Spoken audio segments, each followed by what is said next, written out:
Hi Bow Bakers! I'm excited to bring you another installment of my frozen dessert lineup. This week we are making popsicles, and with all of the flavors there'll be something for everyone. So let's get started. To freeze my popsicles, I have this lovely popsicle tray that I got online, and I'm going to put a link in the description box below of where I bought this. But if you don't have one of these, do not worry. You can always use a disposable drinking cup, or you can always use an ice tray, which every single house has. The first popsicle flavor we're making are two of my favorite summer flavors, and that is mango and strawberry. Into your food processor, add in some mango chunks and then puree until really fine. When picking the fruit for your popsicles, do not be afraid to use frozen or fresh because both of them will work really well. Sometimes frozen is actually better because it's picked in season and frozen really fast, so kept in really good quality. Transfer your lovely mango puree into a bowl, and then we're going to rinse out the machine and puree our strawberries. And as you can see, it just takes a few seconds to get this lovely strawberry puree. Nice and fine, this is going to make a great popsicle. Now that we have our two purees, these are the only ingredients that we need to make our fruit pops. We don't have to add any sugar because there's lovely natural sugar already in this fruit. To create a really pretty popsicle, I'm actually going to put these flavors in layers. So a little bit of mango, a little bit of strawberry, and then some more mango on top. Once your popsicles are done, then on with our lid and in with your popsicle stick.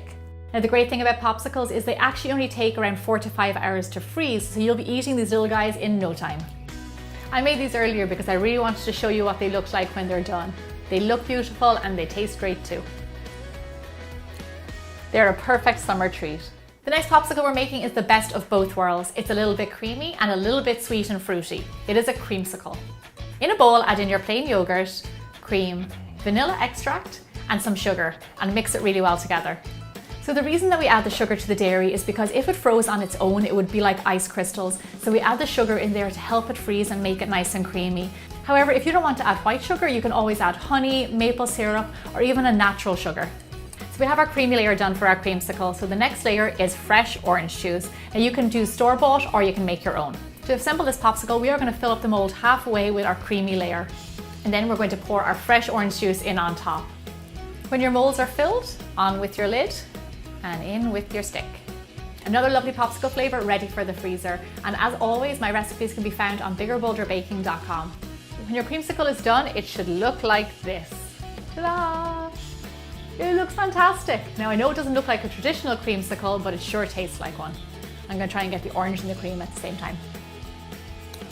Oh, that is delicious. If you like these popsicles, I have so many more frozen treats on my channel along with lots of other baking videos. So if you haven't already done so, don't forget to subscribe. Our next flavor up is definitely for the chocolate lovers and should evoke all of those lovely food memories of when you were young, and that is a fudgesicle. In a heavy bottom saucepan, we are going to add in our cream, milk, and cocoa powder and heat all of these ingredients until they come to a simmer. Now that your cream mix has simmered, we're going to pour it over our pieces of chocolate. I like to use dark chocolate because it makes your popsicle that bit richer.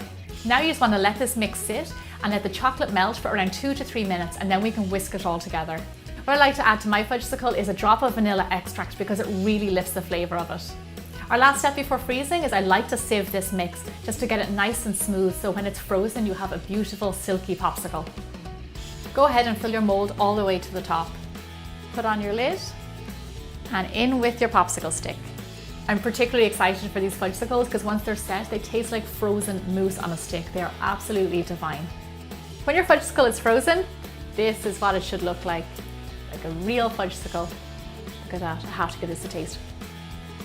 This popsicle is definitely for the chocolate lovers, and I highly recommend having a little stash of them in your freezer. They're delicious. The next popsicle that we're doing requires even less work than the other popsicles. Just 2 things, lemonade and fruit, and has such a beautiful result. It is a lemonade popsicle. For the lemonade, I suggest you use fresh lemonade. I actually made my own with some simple syrup and some lemon juice. And I love a little bit of lime in my lemon juice because I think it really gives it a lovely punch, so I put a little bit of zest in there too. Go ahead and add your fresh fruit to your mold. In the summer, I love peaches, strawberry, kiwi, raspberry, and blueberries. And then just fill up your mold with your lemonade all the way to the top. It is that easy to make this beautiful fresh dessert. I love this popsicle because it is so easy to make. Once your popsicles are done, then on with our lid and in with your stick. Now these little guys are ready for the freezer. How pretty is this popsicle, and you can see all of the fruit inside. Make sure to use really good flavored fruit because that is what's going to make this so nice. Oh, it's so yummy. Our next popsicle is definitely a feast for the eyes and for the taste buds. That is a rainbow popsicle. To create this beautiful all-natural rainbow popsicle, we're going to use the same method as we did for the mango and strawberry one. We're going to puree all of our lovely bright fruit to get all the different colors and layers. I'm pureeing strawberries for my red layer, mango for my yellow layer, kiwi for green, and of course, blueberry for blue. Once you have all of your fruit pureed, we're going to go ahead and add in thin layers of each color into our popsicle mold. Feel free to use any brightly colored fruit you prefer. Once your molds are filled all the way to the top, we're going to go on one more time with our lid and in with your popsicle stick. You will be so amazed with how these turn out. All natural rainbow popsicles, no food dye, no dairy, no added sugar. It is the perfect treat for a summer's day. Once it's frozen, this is what it will look like. Look at all those gorgeous layers of color and flavor that we built. I'm excited to give this one a try. This lovely little popsicle definitely tastes as good as it looks. I really hope you get to try it out. If 5 flavors weren't enough for you, then I put a bonus recipe over on my website, biggerbolderbaking.com, where I show you how to make this gorgeous blueberry and yogurt popsicle. And while you're over there, don't forget to sign up for my newsletter. Now you have a popsicle for every taste and occasion this summer. Thank you so much for subscribing to my channel, and make sure you don't miss out on any of my news by following me on my social media. I'll see you back here again next Thursday for more Bigger Bolder Baking.